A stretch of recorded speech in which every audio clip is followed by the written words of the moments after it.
Stephen Johnson. I'm the CEO at Hope Incorporated. I am Catherine White, and I'm a licensed clinical social worker at Hoping. We started in 2013 as a result of both of my parents passing. My father and mother both struggled with addiction-related issues. My father was in a wheelchair from the time I was 7 moving forward, so pain management was a big part of his infrastructure and trying to manage that. We came from a life of addiction. We grew up in North Philly. We just didn't have enough supports. The HOPE program provides substance use disorder services and treatment, mental health services and treatment. We provide family reunification and family dynamic care services, infrastructure supports around what it looks like to be a family that comes from addiction and opioid usage to something that is more sustainable and healthy moving forward. When we saw things happening and we saw a lot of what we had grew up in, it created an opening for us to do what we wanted a long time ago, which was to be what we didn't have when we were experiencing these things. A big part of this grant and this prevention component that allows us to feel super proud is that our community saw the value in what we were trying to do. Being entrenched in the Black and brown community and talking to people in these spaces, it was incumbent upon us to create something a little bit different and innovative. We do community outreach with a ton of churches. We are heavy in the faith community and engaging them in these service delivery models.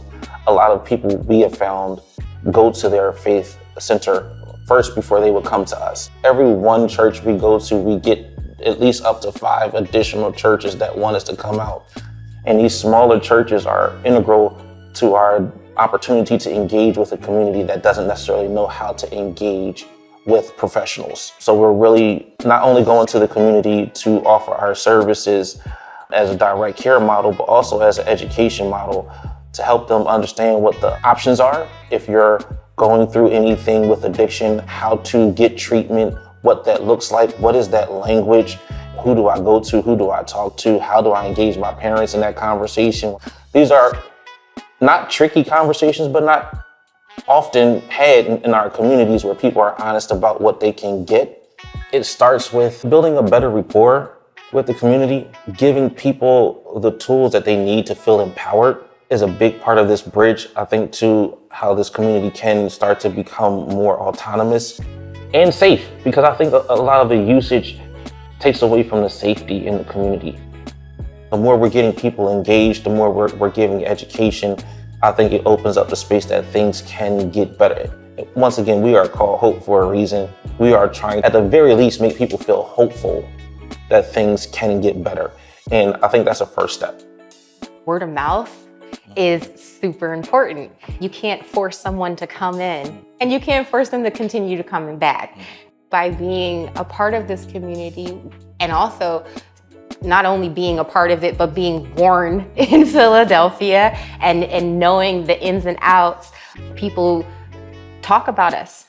They refer their friends, their family, other people who are also going through the same things because, hey, yeah, we've been here for a long time. We've been doing some of the same things, but this organization is different. I'm hoping that the community will see us as a opportunity zone. I want to be a space where they know that they can get legal, addiction, mental health, housing, services in a safe space that speaks to where they are, and that they know that we're going to be here for a while because we built roots here. I think that's the most important piece. For us to actually be a part of the community, be in the community, have them see us here, it means something. And I think that's what I want. Just being consistent is so important when you're dealing with certain populations of people. They need to see you going to be there for a while, and they'll commit when they see you commit. But the more we do it, the more people feel safe in saying, hey, I'm in therapy. And when you ask, I've had clients who have said, I tell people I'm in therapy now. I've never done therapy. I've had clients 60s, 70s, 50s, teenagers who, as a result of being a part of the program, have changed their perspective of what help looks like, what it feels like, what it tastes like. And they're telling the community about it. And they've said, like, I referred my aunt, I referred my son, I referred my friend. These people have been living in the community for years. You can't beat credibility from your community. I got teary-eyed when I said it because the reality is we didn't know how this was going to turn out. We were very sure of what we were offering. We just didn't know if people would support it. Once the community supported it, we felt credible in ways that we couldn't on our own. It was an honor to be chosen by our peers and people within the community. It speaks loudly. I think it's also validating of the work that we've been doing that people find to be helpful.